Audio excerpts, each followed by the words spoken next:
सभी हमारे नेता, पदाधिकारी और इस चुनावी जनसभा में आए हुए हमारे सभी आदरणीय बुजुर्ग, माताएं, बहनें और बड़ी संख्या में उपस्थित नौजवान साथी, पत्रकार बंधुओं, मैं सबसे पहले आप सबका बहुत बहुत आभार प्रकट करना चाहता हूं। पूरा मैदान भरा दिख रहा है।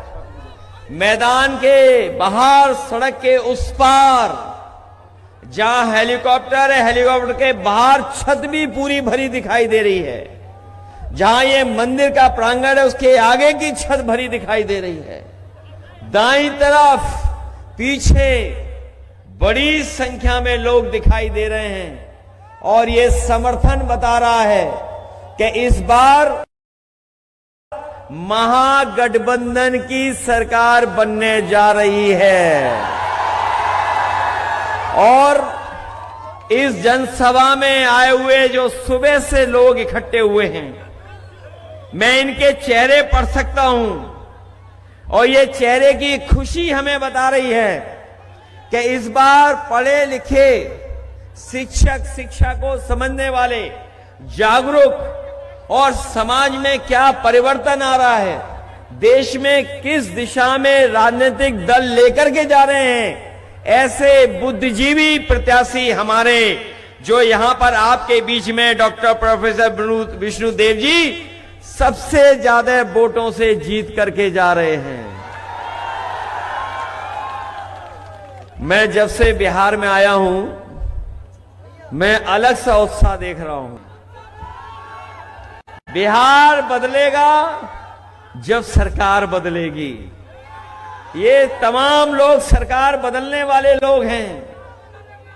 और मैं जब सुनता हूं लोगों से उनकी उपलब्धियां, कह रहे हम 20 साल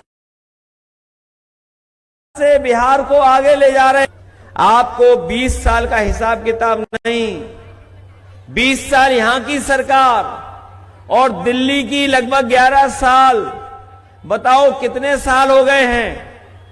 30 साल का हिसाब किताब लेना है और 30 साल का जब हिसाब किताब आप लोगे, ये मिथिला की धरती, मिथिलांचल, ये पवित्र धरती देवी की, काली की, यहां के लोग जानते होंगे जब से भारतीय जनता पार्टी की सरकार आई है, इन्होंने किसान से लेकर के नौजवानों का भविष्य बर्बाद कर दिया है।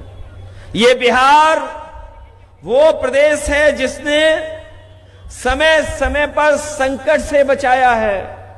अगर समाज पे संकट आया होगा, राजनीति पे संकट आया होगा, तो यहां की महान जनता ने, बिहार की ने, न केवल समाज बल्कि देश को भी दिशा देने का काम किया है। चाहे जयप्रकाश जी, जिन्होंने संपूर्ण क्रांति का आह्वान करके इस देश को बदलने का काम किया, भगवान बुद्ध, भगवान महावीर इसी धरती से संदेश लेकर के निकले और दुनिया में पहुंचाने का काम किया। यही धरती कर्पूरी ठाकुर जी की है, जिन्होंने दबे पिछले, जिन्हें किसी ने सम्मान से नहीं देखा, उनको स्थान देकर के सम्मान देने का काम किया। यही बिहार की वो जनता है जिसमें आदरणीय लालू प्रसाद यादव जी ने जब सामाजिक न्याय की लड़ाई लड़ना शुरू किया, हमारे दबे कुचले, जिन्हें सम्मान नहीं मिलता था, न जाने किस किस तरीके से अपमानित होना पड़ता था, उन तमाम लोगों को सम्मान का जीवन देने का काम किया, सम्मान का उनको समाज में एक स्थान देने का काम किया। मैं याद दिलाना चाहता हूं बिहार के लोगों को, बिहार के लोगों ने पहले भी रथ रोका था, याद हो आपको, और इस बार भी बिहार की जनता रथ रोकने जा रही है। रोकोगे आप लोग? और मैं पूरे बिहार में सुनते आ रहा हूं, अब की बार एक नारा और उसमें जोड़ दो, तेजस्वी सरकार के साथ साथ बिहार से बीजेपी बाहर। तेजस्वी सरकार के साथ साथ बीजेपी परेशानियों के साथ अपनी फसल पैदा करते हैं। बताओ हमारे किसान भाई, आपको याद होगा कि यही बीजेपी के लोगों ने कहा था कि हम किसानों की आय दोगुनी करेंगे। लेकिन बताओ किसान भाइयों, किसी की आय दोगुनी हुई क्या किसान भाइयों? और हमने तो यूपी में देखा है, जहां से देश के प्रधानमंत्री आते हैं। सुना है आपके बगल के जिले में प्रधानमंत्री जी आए थे।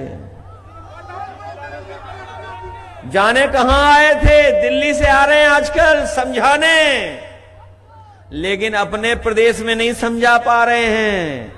वहां खाद की बोरी में चोरी हो रही है। खाद की बोरी में चोरी, पहले 5 किलो फिर 5 किलो। क्या बिहार में भी खाद की बोरी में चोरी है?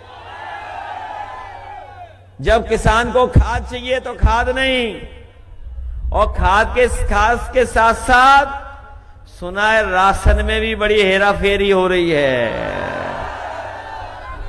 और राशन का एहसान जता के, बताओ गरीबों पे एहसान जता के राशन का। हम तो कहना चाहते हैं, ये बिहार की धरती वो धरती है, अगर यहां की खेतों को, यहां की धरती को बाढ़ से बचा लें और सही समय पर बीज उपलब्ध करा दें, खाद दे दें, तो बिहार के किसान न केवल बिहार की जनता का पेट भर सकते हैं, बल्कि पूरे भारत देश के लोगों का पेट भर सकते हैं। ऐसी उपजाऊ जमीन है, इतना उपजाऊ जमीन है यहां पर। और हमारे बुजुर्ग जानते होंगे, पुराने बुजुर्ग एक आध खड़े होंगे, जब वो जवान थे 10-20 साल पहले मोटरसाइकिल कितने रुपए की आती थी? 40,000 की, कितने की आती थी? और अब मोटरसाइकिल कितने की आ रही है? कितने की है? और हमारा आपका सबसे पसंदी बिस्किट पैकेट पार्ले जी, बताओ कितना छोटा कर दिया बीजेपी वालों ने। ये महंगाई बढ़ा करके मुनाफा कमाने वालों से पैकेट कितना छोटा करा दिया। पहले कितना बड़ा आता था पैकेट। और यही नहीं, हम अपने पत्रकार साथियों से कहना चाहते हैं, ये बहुत बुद्धिजीवी हैं, पढ़े लिखे हैं, हमारे प्रत्याशी भी बहुत पढ़े लिखे हैं। पहले बुखार ठीक हो जाता था पैरासिटामोल गोली में। पहले जब बीजेपी की सरकार नहीं आई थी, तब बताओ 500 ग्राम की पैरासिटामोल गोली से ही बुखार ठीक हो जाता था।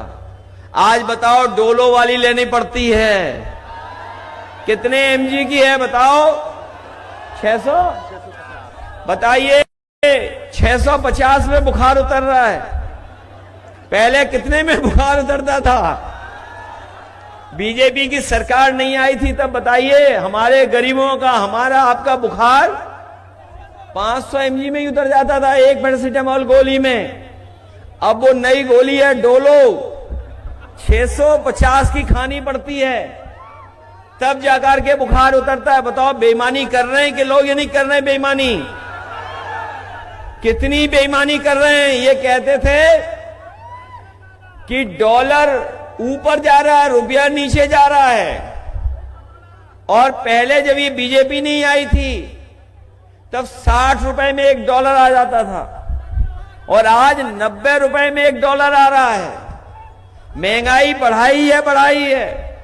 आप बताइए, हमारे आपके घर परिवार में अगर शादी हो किसी गरीब परिवार के में, तो पहले एक चीज सोने की लेकर के अपनी बेटी को विदा कर देते थे। घर परिवार में हमारी माताएं बहनें सोना खरीद लेती थी, थोड़ा बहुत छोटा सा। बताओ आज सोना कहां पहुंचा दिया, कितना महंगा कर दिया। ये जितनी हमारी माताएं बहनें बैठी हैं, किसी के पास सोने का सामान नहीं होगा। ये सोना क्यों महंगा हो रहा है? ये सोना इसलिए महंगा हो रहा है क्योंकि बीजेपी के लोग सब पैसा इकट्ठा बंडल में कर रहे हैं। बंडल तो समझते होगे, बंडलों में इकट्ठा कर रहे हैं। जब पैसा बंडलों का खत्म हो गया तो अब सोने में इकट्ठा कर रहे हैं, इसीलिए सोना महंगा हो गया। बताओ सोना कहां पहुंचा दिया इन्होंने? महंगाई है कि नहीं है आपके? तब तेजस्वी जी ने कहा है कि हम अपने नौजवानों का भविष्य सुधारने के लिए हर गरीब परिवार के नौजवान को नौकरी और रोजगार से जोड़ने का काम करेंगे। बताओ, वो नौकरी देना चाहते हैं? ये बीजेपी वाले कह रहे हैं नौकरी कहां से आएगी। हम बीजेपी वालों को याद दिलाना चाहते हैं, आपने भी जनता का पैसा लेकर के उद्योगपतियों को दे दिया, और इतना पैसा उद्योगपतियों को दे दिया कि वो बढ़ते चले जा रहे हैं, ऊंचे होते चले जा रहे हैं। और वो पैसा कहां हाथ से लाए पता है आपको? बैंकों से लाए, जो आपने जमा किया था। तो अगर बैंक का पैसा लेकर के आप उद्योगपतियों को बढ़ा सकते हो, तो तेजस्वी जी की सरकार आएगी तो बिहार का पैसा बिहार में रहेगा, और बिहार का पैसा हम नौजवानों को नौकरी और रोजगार में जोड़ने का काम करेंगे। और ये नौकरी इसलिए बोल रहे हैं बीजेपी वाले, क्योंकि बीजेपी के एजेंडे में नौकरी कभी थी नहीं। कभी एजेंडे में नौकरी थी उनके? और अगर एजेंडे में नौकरी होती, रोजगार होता, तो कारखाने खुलवाते, उद्योग लगवाते। 10 साल में कोई उद्योग नहीं लगवाया, और कह रहे कि हम उद्योग लगाएंगे बिहार में। ये जो दिल्ली वाले आ रहे हैं, दिल्ली वाले, इन्होंने यूपी में भी नहीं लगवाया कोई कारखाना, नहीं लगवाया कारखाना। और इसलिए नहीं लगा रहे हैं क्योंकि यहां के लोग मजदूरी करने कैसे जाएंगे अगर यहीं रुक जाएंगे तो? अगर यहीं रुक जाएंगे, यहीं रोजगार मिल जाएगा, यहीं नौकरी मिल जाएगी, तो घर परिवार के साथ रहेंगे। तो इनके कारखाने को चलाने वाले लोग नहीं मिलेंगे यूपी बिहार के, इसलिए ना यूपी में कारखाना लगा रहे हैं, ना बिहार में कारखाना लगा रहे हैं। हमें आपको दूसरी बातों में उलझा रहे हैं, और जो अपने राज्य हैं इनके, वहां पे बड़े बड़े कारखाने लग रहे हैं। ये नौजवान जानते होंगे, गूगल, मेटा और तमाम बड़ी बड़ी कंपनियां न यूपी में आ रही ना बिहार में आ रही हैं। ये लोग अपने मित्रों के प्रदेशों में भेज करके हमारे नौजवानों को बेरोजगार बना रहे हैं। तेजस्वी आएंगे तो बिहार में वो कारखाने लगेंगे, जिससे बिहार के लोगों को बिहार में नौकरी मिल जाए।